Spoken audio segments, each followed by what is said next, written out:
The dog reacted when the baby started crawling, and everyone was shocked. A moment that changed one family's life forever.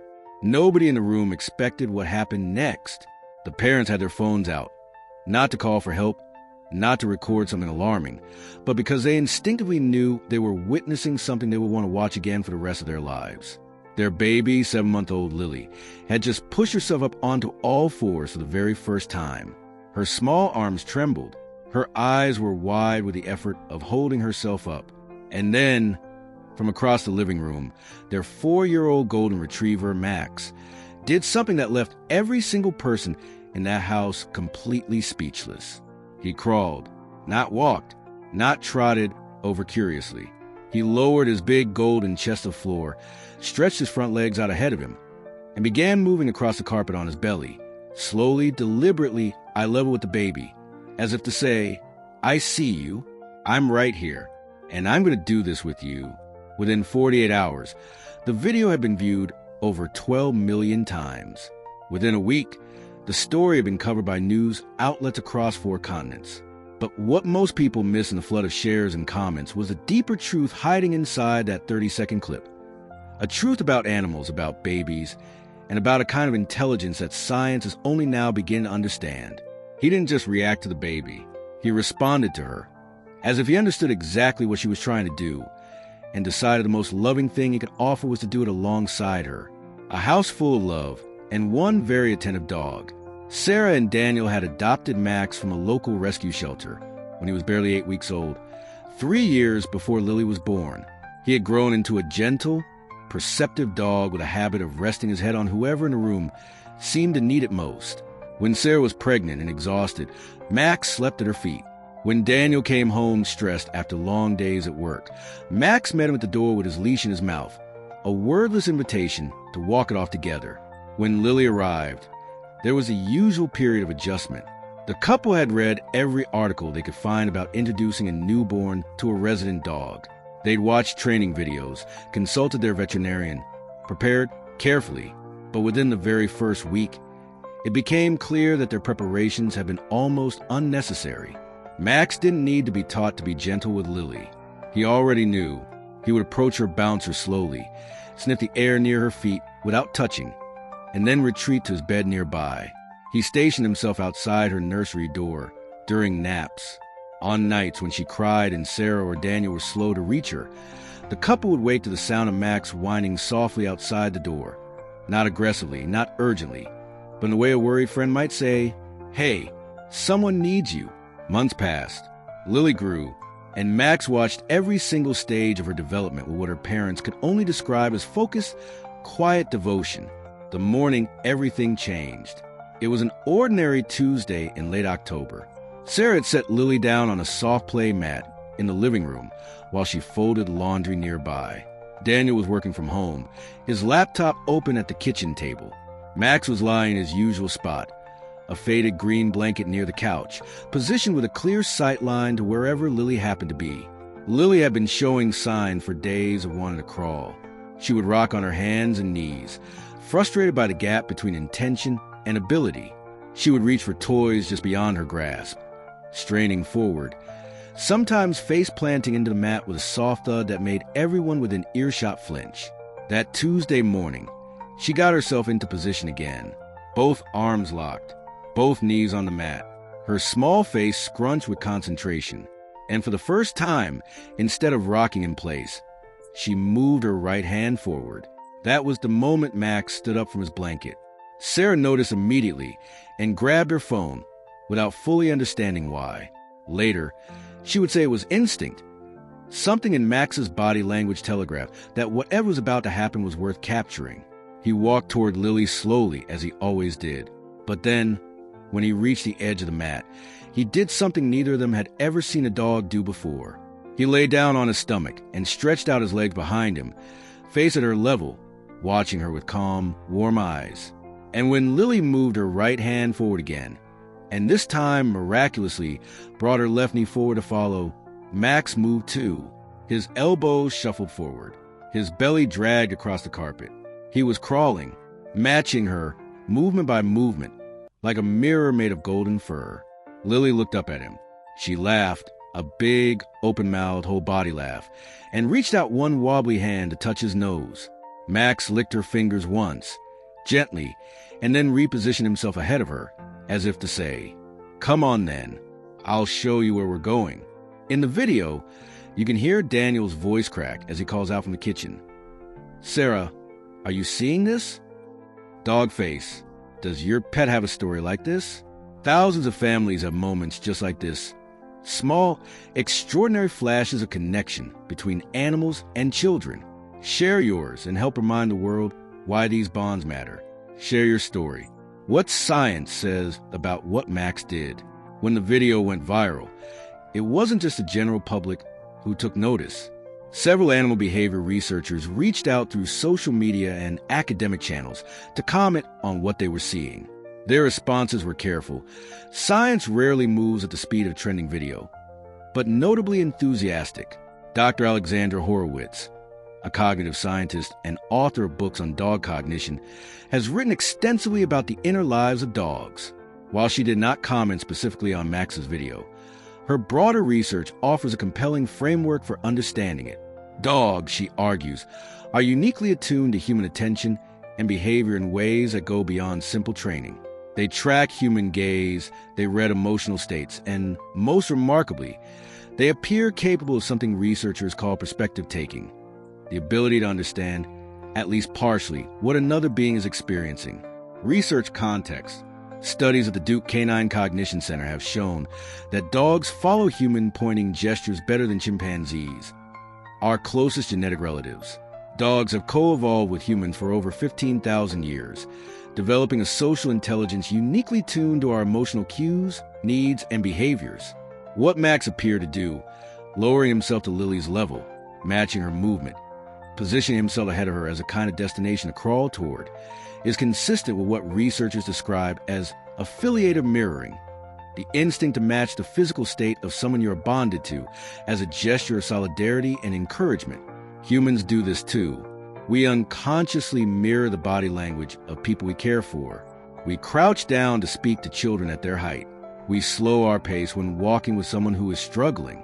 Max, it seems, did something remarkably similar, and he did it without being asked, without being trained, and without hesitation. Dr. Brian Hare, director of the Duke Canine Cognition Center and one of the world's leading experts on dog intelligence, has suggested in previous interviews that dogs may be the only non-human animals that actively seek out human faces for social and emotional information in the same way that human infants do. It's a striking parallel, and in the story of Max and Lily, it's visible in every frame of that 30-second video. The comments section humanity deserved. If you spend any time at all on the internet, you know that comment sections are rarely the place to go to restore your faith in anything. But when Sarah and Daniel's videos spread across platforms, something unusual happened in the replies. People shared their own stories, not in a competitive way, not trying to one-up the video, but in the tender, slightly embarrassed way that people share things they've never told anyone because they weren't sure anyone would believe them, or worse, that no one would understand why it mattered so much.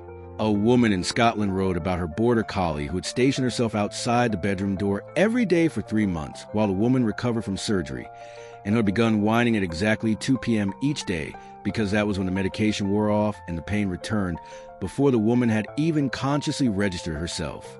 A father in Brazil described his rescue Labrador refusing to leave the side of his 6-year-old son during a severe thunderstorm, not because the dog was unafraid of the storm, but because the dog was clearly more afraid of leaving the boy alone than he was of the thunder.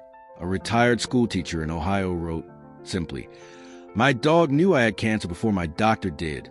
He kept pressing his nose to my right side over and over for weeks. I thought he was just being strange. He wasn't." These stories are not anomalies. They are not anthropomorphic projections or sentimental exaggerations. They are increasingly the subject of serious scientific inquiry, because what people have been describing for generations about their dogs is turning out, under controlled conditions, to be largely, remarkably true, the bond that begins before words.